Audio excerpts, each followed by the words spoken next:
Mateus capítulo 6, 19 diz: não acumulem para vocês tesouros na terra, onde a traça e a ferrugem destroem, e onde os ladrões arrombam e furtam.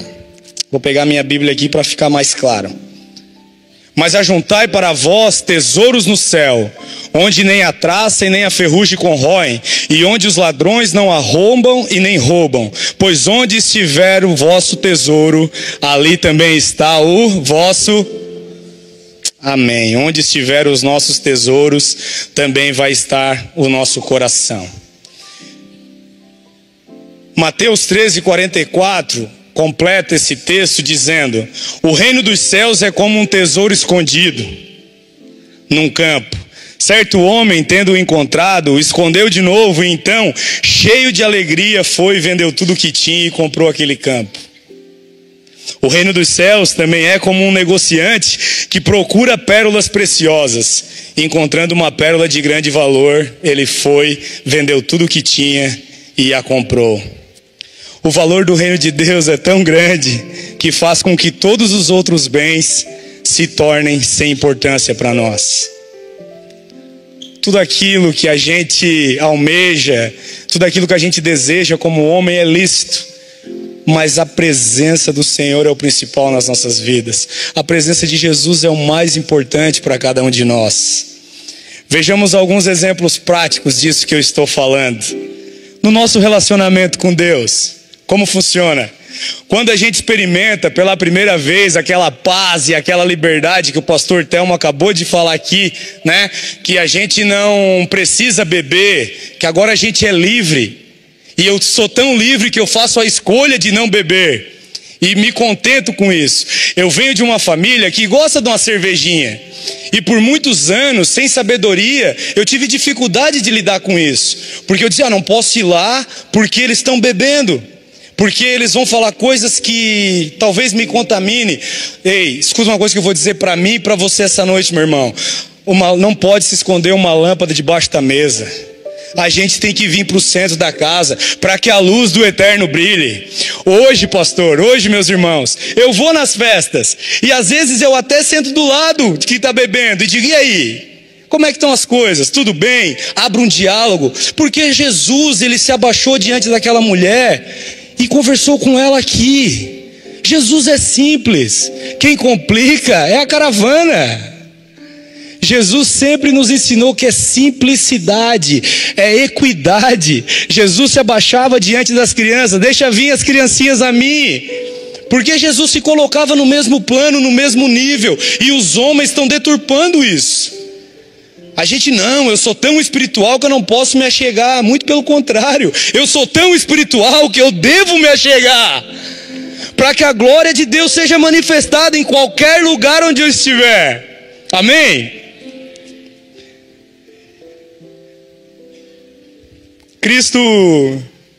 Em Cristo nós percebemos que nada do que possuímos antes, prazeres momentâneos, bens, status, se comparam. Assim a gente deixa de lado velhos caminhos para viver plenamente esses tesouros de Deus. No nosso casamento e na nossa família, outra palavra que traz direcionamento acerca dos tesouros. Um marido, uma esposa que entende que proteger a união é mais valioso do que ter razão, abre mão da razão e fica com a pérola preciosa que é o casamento. Quantas separações nós estamos tendo nos dias atuais por conta da nossa vaidade, do nosso orgulho, da nossa soberba, de não entender o lugar do homem e da mulher no casamento. Quantas famílias destruídas e o diabo roubando o tesouro precioso que Deus deu, porque a família é um plano de Deus para o homem. A família é um plano de Deus para o homem, e o diabo com as suas setas atacando os casamentos e a gente paralisando. Não, eu prefiro ter razão. Não, meu irmão, baixa. Olha só, no mesmo nível. É melhor ter paz do que ter razão. É cuidar do tesouro que é o casamento. Na nossa fé, diante de escolhas difíceis. Olha comigo, estava pensando nesse exemplo aqui para trazer essa noite. Nós, no nosso mercado de trabalho, tão concorrido que é, recebemos uma proposta para ganhar mais. Para ganhar mais. Só que lá a gente vai ter que fazer um esqueminha, desviar uma carguinha, fazer um negocinho, sabe, meu irmão? Quem aqui sabe o que eu estou falando? Oh, uma notinha fiscal, o que que é? Passa um, tira uma, não tira outra. A gente sabe como funcionam as coisas, mas eu prefiro, diante de Jesus, ganhar menos, com dignidade, sabe? Não usurpando de ninguém, honrando o nome do Senhor, para que a glória dele seja manifestada, amém? Tem uma cena do filme Corajosos que o irmão é confrontado, quem assistiu? Bastante gente assistiu, que o irmão é convidado, né? Ele é feito um teste com ele para isso, e aí depois que ele se nega a fazer o esquema, era um homem como você que eu estava procurando. Sabe, meus irmãos, são homens assim que as empresas estão procurando. Homens posicionados que guardam o tesouro que o Senhor deu, honestidade, caráter. O pastor Telmo fez um elogio aqui que chegou a arrepiar por dentro na hora que eu subi. Obrigado, pastor, pelo teu coração. Mas de verdade, meus irmãos, eu e você, nós sabemos que a nossa dependência é total do Senhor. Por nós mesmos nós somos maus, por nós mesmos a gente faz esquema, por nós mesmos a gente mente para nossa esposa, por nós mesmos a gente entra nesses sites que não devemos entrar. Mas quando o Espírito Santo vem, mano, meu irmão, quando o Espírito Santo vem, quando ele comanda a nossa vida, não é porque a gente está sozinho num quarto, a gente vai assistir um vídeo que não deve. Muito pelo contrário, se a gente está sozinho no quarto, está queimando. Senhor, quero aproveitar esse momento da tua presença, me ajuda. Quantas vezes, pastor, eu fui no corredor da minha casa e eu escutei o meu filho no quarto orando e chorando, e eu olho e digo assim: Senhor, eu não fiz nada para merecer isso. E o Senhor diz: a minha graça te basta, anda no meu caminho, ensina o teu filho no caminho que ele deve andar, e quando ele crescer, ele não vai se desviar dele. E esse é o nosso compromisso como homens de Deus, amém? Esse é o nosso compromisso, esse é o nosso compromisso, aleluia, aleluia. Jesus, toda honra e toda glória é tua. O ponto central dessa palavra é que Jesus está mostrando que o reino dos céus não é apenas mais uma opção de vida. Não é mais uma opção de vida. Ele é a descoberta que reorganiza todas as outras prioridades na nossa vida. O reino de Deus é a descoberta que reorganiza tudo. Tudo. Reorganiza tudo. Quem entende o seu valor, decide sem nenhum pesar em renunciar àquilo que for preciso. Renuncia que vai valer a pena. E eu quero falar dos tesouros em Cristo. Eu falei dos tesouros escondidos, né? Olha o que a Bíblia fala em Colossenses 2, 2 e 3. Que eles sejam encorajados e unidos por fortes laços de amor e tenham plena certeza de que entendem o segredo de Deus, que é o próprio Cristo. Nele estão escondidos todos os tesouros de sabedoria e conhecimento. Nele estão escondidos todos os tesouros de sabedoria e de conhecimento. Todo o verdadeiro tesouro está escondido em Cristo Jesus. Está escondido em Cristo Jesus. Eu vou lhes provar essa noite. Olha só. O homem com o QI mais elevado do mundo, quem conhece? Olha só, ele soma 276 pontos em testes de coeficiente intelectual. É um homem chamado... É um sul-coreano chamado Young-Hong Kim, considerado o homem com o maior QI do mundo. E ele surpreendeu todo o público ao afirmar que a Bíblia é a verdadeira chave para a inteligência. Olha que coisa linda. Ao contrário de que muitos esperam de um gênio moderno, na sua maior fonte de sabedoria não está nos livros de ciência ou nas fórmulas matemáticas, está nas escrituras sagradas, o irmão afirma. Glória a Deus, estão entendendo? O homem com o QI mais elevado do mundo fala: a minha sabedoria, os meus conhecimentos que eu estou colocando para fora, vem da palavra de Deus. Isso é bom para provar no nosso tempo presente. É bom ter um homem assim. Depois vocês procurem saber dele. Ele fala que não existe conhecimento maior do que aquele que é revelado por Deus. Foi através da palavra que eu alcancei a minha capacidade máxima de entendimento. Meu Deus, essa semana eu estava assistindo com meu filho aquela cena quando o rei Salomão é pressionado por aquelas duas mulheres sobre qual é a mãe do bebê. Quem sabe da história? E todo mundo sabe, glória a Deus. E é incrível a gente se colocar na situação do rei naquele momento. Se a sabedoria dele não viesse do alto, o que deveria ser feito?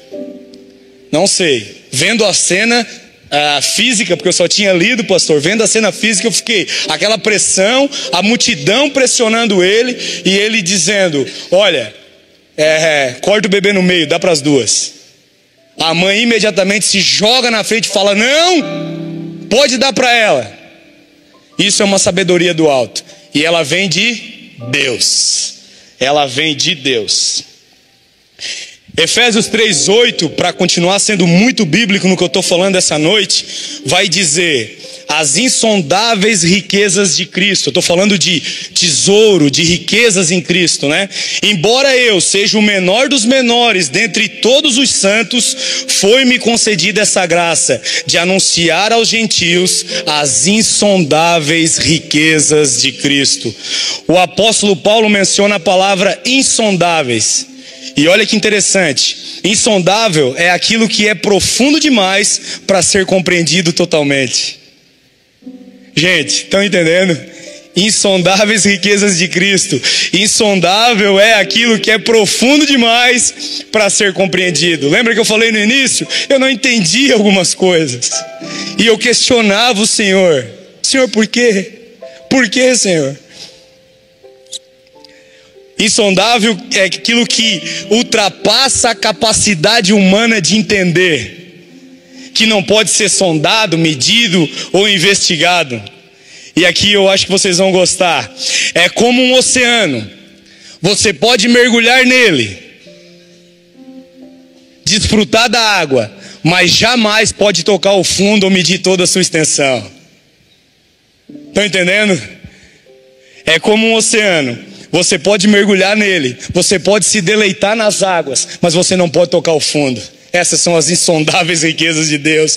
É muito, muito, muito para nós. E está tudo aqui, já é dado por herança. Basta um posicionamento nosso em direção àquilo que Deus tem para nós. E o que o inimigo tem feito, pastor Lilinha, para roubar e nos afastar dos tesouros de Deus? E aqui agora eu quero entrar na parte de algumas coisas que têm acontecido e trazer um alerta para a igreja. O inimigo busca roubar todos os dias aquilo que Deus já nos deu, aquilo que já é nosso por herança. E ele luta de todas as formas para atrapalhar o nosso casamento, para atrapalhar a criação dos nossos filhos, para atrapalhar o nosso desenvolvimento profissional e intelectual. Ele luta. Eu quero ler com vocês Isaías 42:8. Não precisem abrir, mas eu vou ler aqui, se quiserem acompanhar. A Bíblia diz, eu sou o Senhor, este é o meu nome, não darei minha glória a ninguém, não repartirei meu louvor com ídolos esculpidos. Aqui está o grande segredo que o inimigo tem tentado nos atacar. Olha o que Deus fala, não divido a minha glória com ninguém. E o inimigo está tentando roubar isso.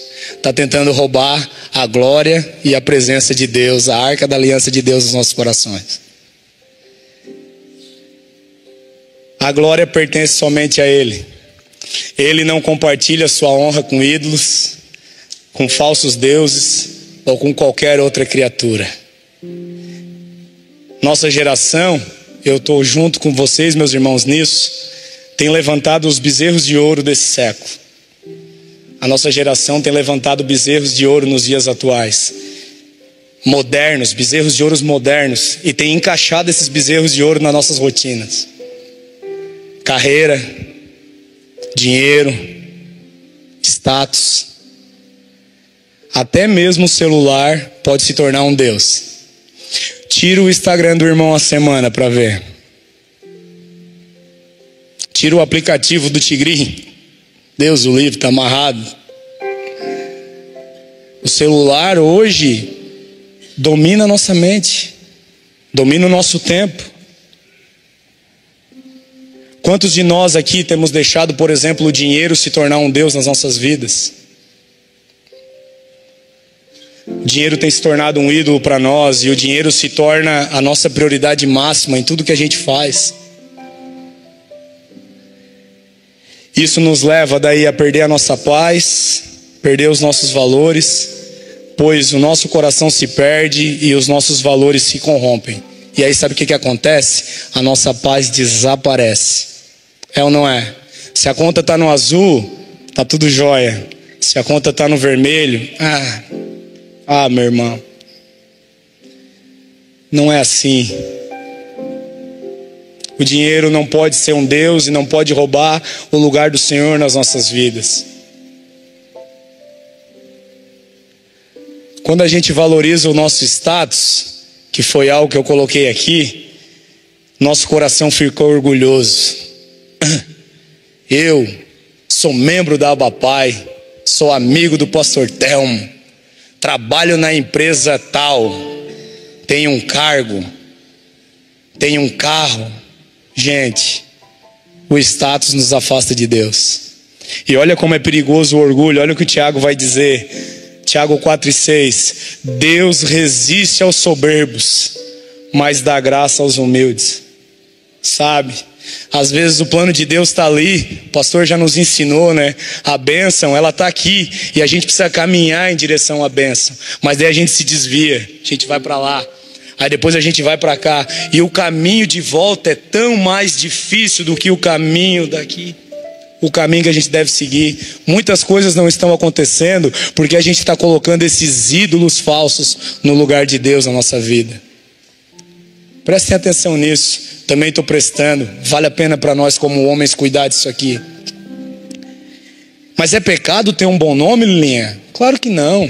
Na verdade é uma obrigação do cristão ter um bom nome, uma boa reputação. Mas o problema é quando isso é mais importante do que aquilo que Deus quer fazer na minha vida. Estava falando para o pastor antes do culto, uma das características dele que eu mais gosto é o fato dele saber lidar com todas as pessoas. Nós somos chamados para isso, meus irmãos. Sabe, lá no teu trabalho, tu fosse chamado para tratar a faxineira da mesma forma que tu trata o CEO. Sabe por quê? Porque se Deus quiser te levantar, Ele vai usar a faxineira no dia que ela estiver limpando a sala do Senhor para falar de ti. Quem está comigo? Amém? Então assim, nós temos que ser integrais. Não dá para tirar férias de Jesus. Não, mas das 8 às 6, das 8 às 18, eu não posso mostrar que eu sou crente.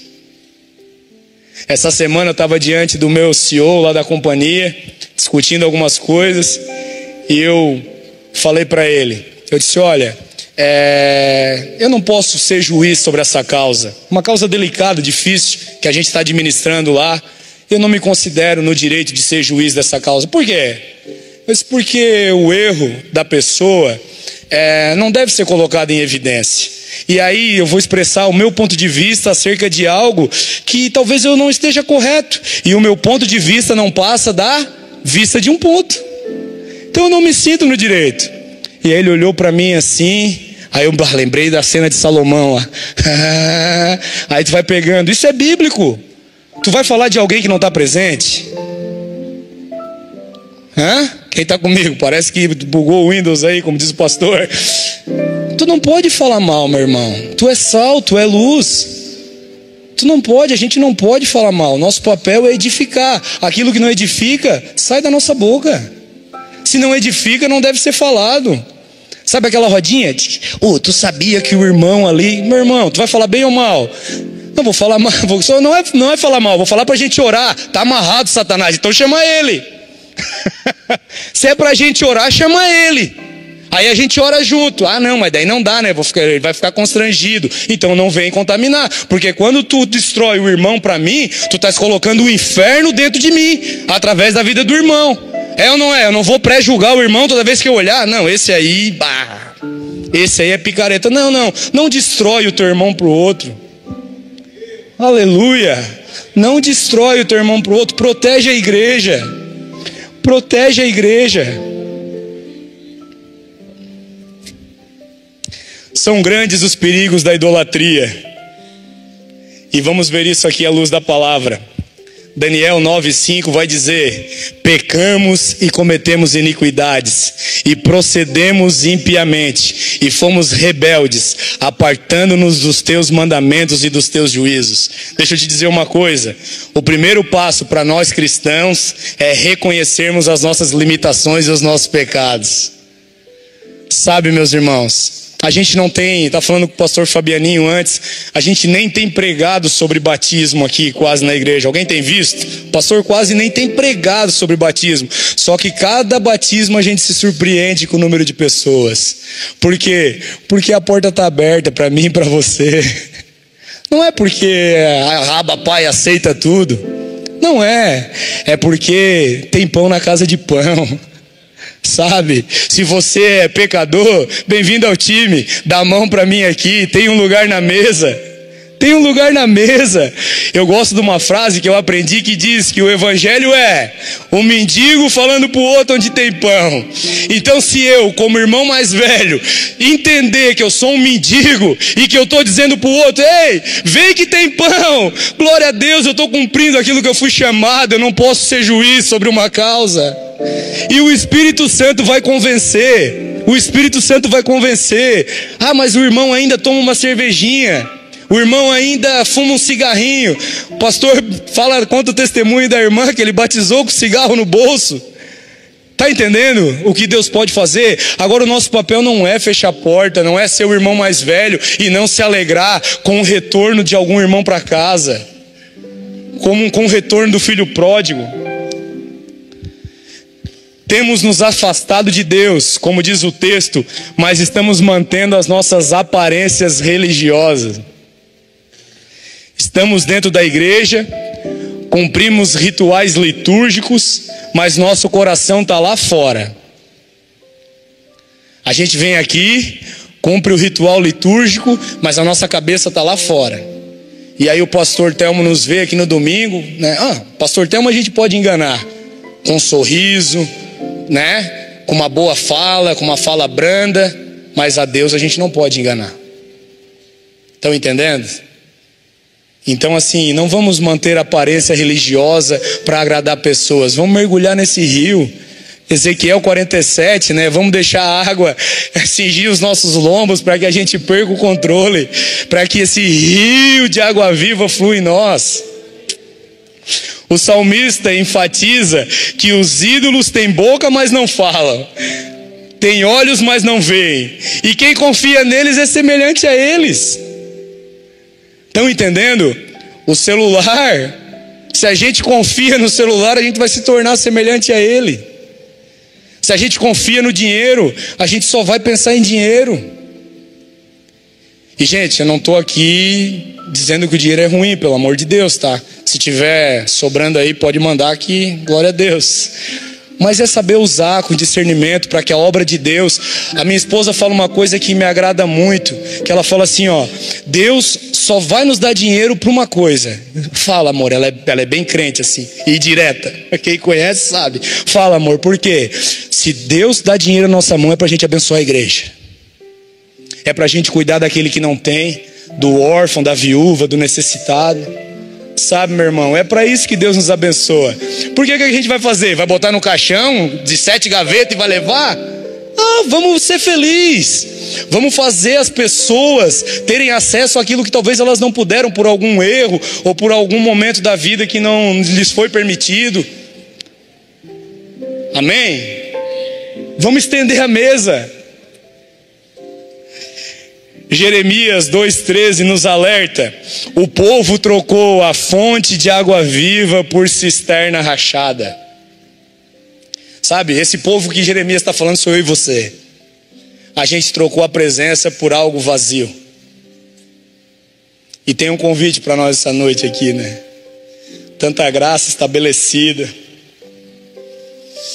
Idolatria não é apenas uma estátua, é tudo aquilo que toma o lugar de Deus no nosso coração, amém?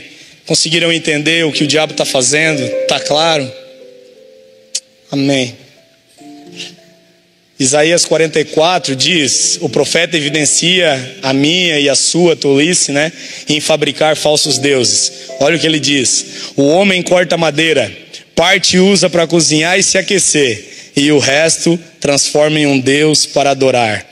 Hoje a gente não esculpe mais imagens, mas a gente adora a nossa rede celular, a nossa rede social. A gente adora o dinheiro, como eu já falei. E o salmista declara que aqueles que fabricam ou confiam em ídolos acabam se tornando semelhantes a ele. E o que significa isso, semelhantes a ele? Sem discernimento espiritual, sem vida verdadeira em Deus, insensível, cego, mudo, impotente no espírito. E a gente deixa de ouvir a voz de Deus. E olha que interessante, uma frase que eu ouvi há uns dias atrás: só reconhece a voz do diabo quem primeiro conhece a voz de Deus. Uau! Quem está falando? É Deus ou é o diabo? Eu não sei. Eu só vou saber se eu conhecer a voz de Deus. Estão entendendo o que eu estou falando? Eu só vou saber se é o diabo que está mandando eu ir, se eu conhecer a voz de Deus. Porque senão eu vou ficar confuso. Aí eu preciso ligar para o pastor, ligar para o irmão mais velho e dizer: olha, eu estou em dúvida aqui, o que eu faço? A maioria dos conselhos, pelo que eu conheço dos irmãos, é assim: tu já orou? Não é? Tu já orou? O que Deus disse? Eu não consigo ouvir Deus. Não, então nós vamos orar para te ouvir Deus. Porque não, o conselho é bom, a Bíblia fala, o conselho é maravilhoso, na multidão de conselhos a sabedoria, mas de dentro para fora primeiro. De dentro para fora primeiro. Daqui a pouco tu quer ouvir o conselho de um irmão, mas lá na tua casa tua esposa já disse que não concorda. Ei, Deus, pega. Eu já passei por situações assim. O irmão: eu queria perguntar para ti uma situação. Certo, irmão, e o que a tua esposa pensa disso? Ela não concorda. Irmão, então não precisa nem vir falar comigo, cara. Não é? Se a tua esposa não concorda, o que a Bíblia fala? Reino dividido não subsiste. Se o reino está dividido na tua casa, tu vai querer a aprovação do Lilinha, do Fabianinho, do Eliezer? Não. Tem que ter a aprovação de Deus. E a tua esposa é a voz de Deus dentro da tua casa, hein? Ouve ela. A idolatria não apenas desonra a Deus, mas transforma o adorador naquilo que ele adora. Aquilo que ocupa a nossa mente revela os nossos ídolos. E olha que interessante o que o apóstolo Paulo fala em relação ao oposto da idolatria na igreja de Corinto. 2 Coríntios 3,18. Portanto, todos nós, dos quais o véu foi removido, podemos ver e refletir a glória do Senhor. E o Senhor, que é o Espírito, nos transforma gradativamente à sua imagem gloriosa, deixando-nos cada vez mais parecidos com Ele. Aleluia! Acaba que nós nos tornamos parecidos com aquilo que nós adoramos, não tem jeito. Não tem jeito. A gente é parecido com aquilo que a gente adora. Se a gente adora ídolo, a gente se torna vazio. Mas se a gente adora a Deus, nós nos tornamos semelhantes a Cristo. Amém? Amém. E por último, mas não menos importante, eu gostaria de ler o nosso chamado a adorar o verdadeiro Deus. Olha que coisa linda. Crônicas 17:20. Senhor, não há ninguém como tu, e não há Deus além de ti, conforme tudo o que temos ouvido com os nossos ouvidos. Esse versículo faz parte de uma oração de Davi, na qual, depois que o profeta Natã lhe transmite a promessa de Deus sobre tudo o que ia acontecer na vida dele, e que seria estabelecida através da descendência dele, Davi, ao ouvir aquela promessa, se coloca em humildade diante de Deus, e reconhecendo que é pequeno, e exaltando a grandeza do Senhor. Isso é o que a gente deve fazer essa noite. Reconhecer a nossa pequenez e exaltar a grandeza do nosso Pai.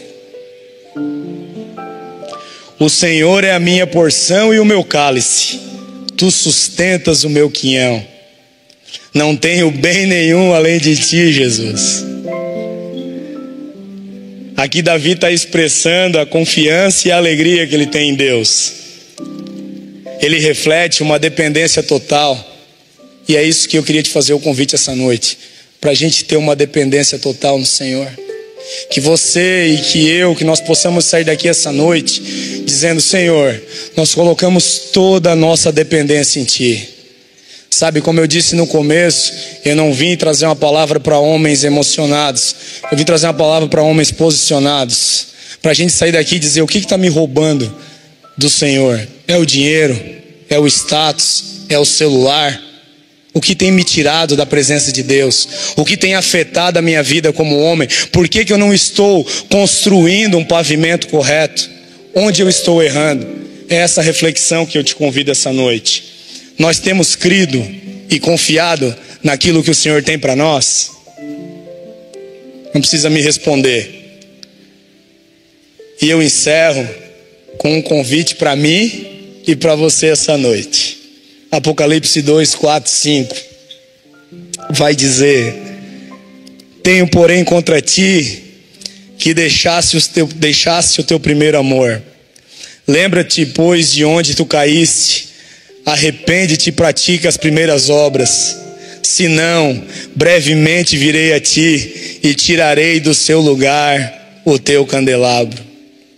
Gente, não se trata da gente perder a nossa fé, mas sim de uma frieza espiritual, sabe? De a gente deixar de sentir aquilo que a gente sentia, sabe? Lembra lá do primeiro amor, daquela paixão fervorosa que a gente tinha no começo da nossa caminhada? Eu não sei você, mas falo por mim, quantas vezes eu me lembro dos retiros que eu participei, que Deus vinha, transformava a minha vida, eu saía de lá, nossa, agora eu vou para a África. E aí no dia a dia eu acabo me tornando um religioso, esquecendo daquilo que eu fui chamado para viver.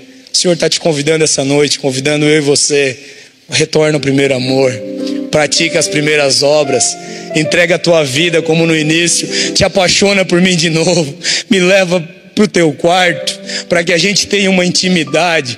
Sabe, meus irmãos, o pastor Juscelio me contou uma coisa, acho que ele contou aqui no púlpito, que tem momentos que ele pega a Bíblia dele, fica nu no quarto dele, diante do Senhor, com a Bíblia no peito, dizendo: coloca dentro de mim as suas palavras, Senhor, coloca dentro de mim as suas palavras, porque sozinho eu não sei.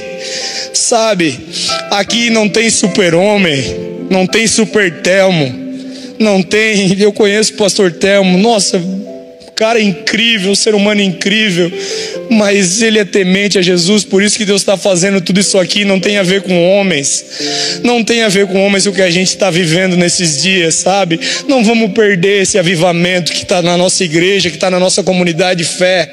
Vamos se entregar verdadeiramente e dizer: Senhor, eu rasgo as minhas vestes na tua presença, coloca a tua palavra dentro de mim, eu sou apaixonado por ti, Jesus. Vem como nunca veio antes, transforma, Senhor, o meu vale de ossos secos em vida.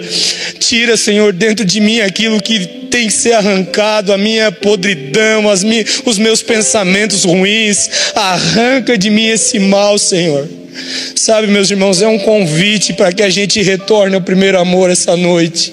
É um convite, a mesa está posta, o Cordeiro está presente. Lembra de onde caíste, faz uma reflexão, faz uma autoavaliação. Senhor, onde foi que eu errei? Pede perdão, vai lá, conserta, pede perdão para aquela pessoa que tu magoasse, sabe? Se tu fosse grosseiro, ríspido em algum momento, que o Espírito Santo te lembre agora onde tu caísse. Vai lá e conserta. Vai lá e conserta. O pastor Telmo uma vez disse para mim, eu nunca esqueci. Ele falou que um casamento onde o homem confessa os seus erros para a esposa, ele é curado. Um casamento onde a mulher descobre, dificilmente tem jeito, mas tem também. Mas quando o homem se coloca e diz: minha esposa, eu estou assistindo o que não deve, me perdoa, eu sou limitado. Ah, cara, eu tenho certeza, pastor, eu tenho certeza que Jesus vai vir com misericórdia. Tem tantos testemunhos essa semana dos bravos, tanta coisa linda acontecendo no nosso meio. Sabe, irmão, não perde tempo, volta para casa hoje. Se é pro teu filho, diz: meu filho, me perdoa, eu fui grosseiro contigo. Minha filha, me perdoa. Esses dias eu estava fazendo um aplicativo de inglês bem alto em casa e falando com o aplicativo, e estava atrapalhando a minha filha que estava estudando. E ela disse para mim: ô pai, baixa o volume. Rapaz, na hora eu lembrei do pastor Telmo, o italiano que estava dentro de mim. Nem é italiano, é um afrodescendente, né? Rapaz, eu peguei e disse: como assim? Eu estou estudando e tu tá... Ah, cara, não. Eu olhei para as filhas: me perdoa. Sabe, eu estou construindo algo, meus irmãos, diante de Deus. E se for por mim mesmo, eu vou fracassar, eu sei a podridão que há dentro de mim, Edu. Eu sei de onde eu vim, eu sei o que eu fiz, mas eu me lembro, aquele menino cheio de esperança em Deus, sabe? Senhor, me mostra os teus tesouros escondidos, Senhor. Aí me apresentaram Jesus de verdade. E hoje nós estamos aqui junto com vocês, celebrando tudo aquilo que Deus tem feito, com muita humildade, com o coração quebrantado na presença do Senhor, mas continuo me arrependendo todos os dias e me lembrando que eu preciso voltar a praticar as primeiras obras. Amém? Talvez você perceba que o teu coração esfriou, ou que outras coisas ocuparam o lugar de Deus na sua vida. Mas eu vou te fazer um convite e vou encerrar. O Espírito Santo nos diz: volte ao primeiro amor. Abandona os ídolos. Se rende novamente ao único e verdadeiro Deus. Que nessa noite a gente possa deixar os ídolos de lado. E o povo reconhece dizendo: o Senhor é Deus. Repita comigo: o Senhor é Deus. Com força, homens, por favor: o Senhor é Deus. Aleluia, glória a Deus. Palmas para Jesus, meus irmãos, Ele é bom.